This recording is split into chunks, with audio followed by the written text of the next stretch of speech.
So in this video, you'll learn how to reset all settings on your Samsung Galaxy Z TriFold. So if you've previously customized any settings on your phone and you would like to take everything back to default, so the way it was previously before you started customizations, then this is what you're going to do. You're going to start by opening the Settings app. In Settings, you're then going to scroll and select the option General Management.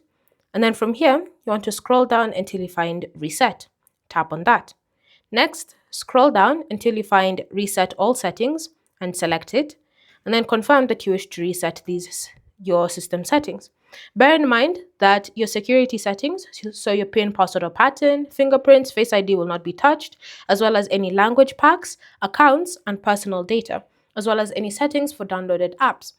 Once you are okay with that, just tap on Reset Settings, and then confirm by entering in your lock type, and then select Reset. Wait for your device to restart once it's finished resetting. And yeah, thanks for watching. If you have any questions or comments, leave them down below and we'll get back to you.